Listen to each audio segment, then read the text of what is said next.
इस वक्त की सबसे बड़ी खबर, सबसे बड़ा डेवलपमेंट जो हो रहा है बाजार में, उस पर एक बार नजर डाल लेते हैं।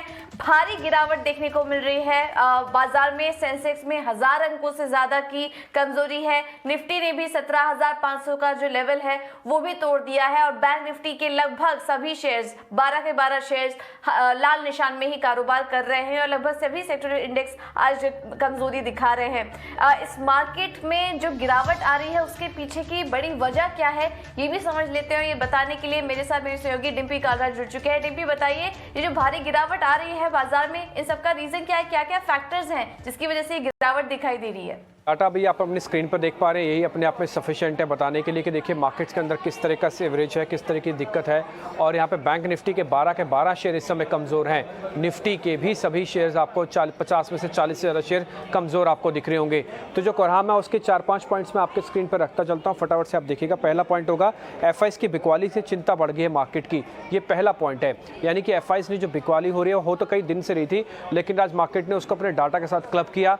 जब रिलायंस इंडस्ट्रीज 4% नीचे अपनी खबर की वजह से एफआईज का कोई पार्टिसिपेशन ना हो, बैक टू बैक सेलिंग हो रही हो, तो जो स्क्वीजिंग फैक्टर होता है मार्केट के अंदर वो आता है और एकदम से सीवियर फैक्टर बन जाता है। तो पहला उसके अंदर बड़ा कारण बना है कि एफआईज की बिकवाली की चिंता का कारण है। दूसरा, यूरोप में कोविड के मामले बहुत तेजी से बढ़े हैं।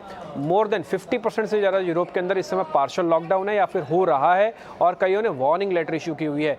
भारत के ट्रेडिंग के हिसाब से भी अगर आप देखें और लॉकडाउन के हिसाब से भी देखें तो ये एक अच्छी बात नहीं है, क्योंकि उनके यहाँ पे वैक्सीनेशन की ड्राइव बहुत तेज़ चली थी, लेकिन उसके बावजूद भी उनके अलग अलग वेव्स आई हैं। तो ये एक चिंता की कारण है कि अगर यूरोप में वेव्स आ रही हैं तो क्या भारत में भी आने वाले दिनों में आ सकती हैं। ये अभी से एक चिंता है। और दूसरा, ये जो ट्रेड डिस्टर्ब होता है यूरोपियन कंट्रीज़ के साथ हमारा, तो वो भी एक बड़ा कारण है। तीसरी इंपॉर्टेंट बात है वो है यूएस से, वहाँ पे बॉन्ड खरीद की कमी है यूएस के अंदर। और दूसरा, वहाँ पे टेपर हो सकता है। फेड इस कंडीशन में है कि वो कह रहा था कि नवंबर एंड के बाद वो शायद हो सकता है लिक्विडिटी को थोड़ा सख्त करे मार्केट के अंदर, जिस लिक्विडिटी के बदौलत यूएस मार्केट्स और ग्लोबल मार्केट्स चले हैं वो शायद हो सकता है थोड़ा टेपर हो पाए। आगे चल के फेड ऐसा बयान दे सकता है। ये नवंबर के बाद की बात थी कि वो ऐसा करेगा और नवंबर से शुरू होकर जनवरी तक चला जाएगा। ये एक बड़ा कारण है। तीसरी इंपॉर्टेंट बात है कि डाउ में लगातार तीसरे दिन से कमजोरी है। यही यूएस की जो कमजोरी है ये अक्रॉस द बोर्ड आपको एशियन मार्केट्स और इंडियन मार्केट्स में आपको दिख रही है, क्योंकि ओपनिंग इंडिकेटर्स आपके पास वहीं से मिलते हैं। और एक और चीज़ जो मैं इन सारी चिंताओं के बीच में रखना चाहूँगा वो है जो फार्म लॉस को लेकर सरकार ने कृषि कानूनों को लेकर जो अपना थोड़ा बैकफुट में गई है, वो भी शायद बाजार को उतना पसंद नहीं आ रहा। क्योंकि आज सुबह मिहिर से भी इसी बारे में चर्चा कर रहे थे, तब भी उनका भी यही पॉइंट रखना था कि ये एक अच्छा मैसेज मार्केट नहीं समझता कि अगर आप किसी बहुत एग्रेसिव बिल को लेके आए हैं और इसके लिए आपने कई दिनों तक जद्दोजहद किया और उसको लेकर एकाएक आप वापस ले लें और शायद वजह जो चुनाव हो तो फिर बाजार उसको उतना पसंद नहीं करता। खैर, इस बीच शिखर से कितने टूटे मार्केट ये भी आप अपने ग्राफिक से देख पा रहे होंगे। सेंसेक्स करीब 3,500, निफ्टी करीब 1100 पॉइंट टूट चुका है। ये 18,000 टूटने के बाद की जो गिरावट है वो ज़्यादा सीवियर है। और अगर आप 18,000 से नीचे का ट्रेंड देखेंगे तो 4 ही दिन के अंदर हमने करीब 600 से 700 पॉइंट, यानी कि 50% ऑफ द टोटल गिरावट जो भी अपने शिखर से आप देख पा रहे हैं वो सिर्फ 4 ट्रेडिंग सेशंस के अंदर आके देखी है।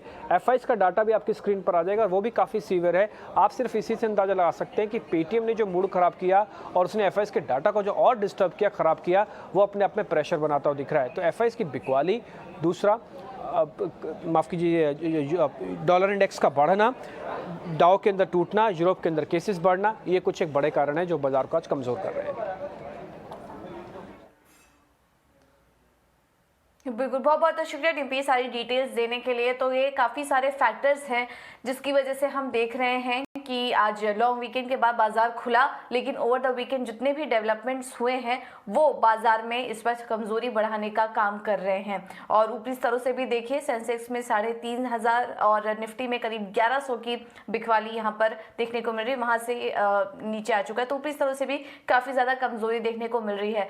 ग्लोबली फैक्टर्स जो हैं वो भी चिंताएं यहाँ पर दिखा रहे हैं और घरेलू फैक्टर्स भी यहाँ कुछ ज़्यादा सपोर्ट नहीं कर रहे हैं। ऐसी कोई वजह नहीं है जिसकी वजह से हम देखें कि बाजार को कुछ सपोर्ट मिल सकता है आने वाले समय में। एक बार मार्केट में एक और रणनीति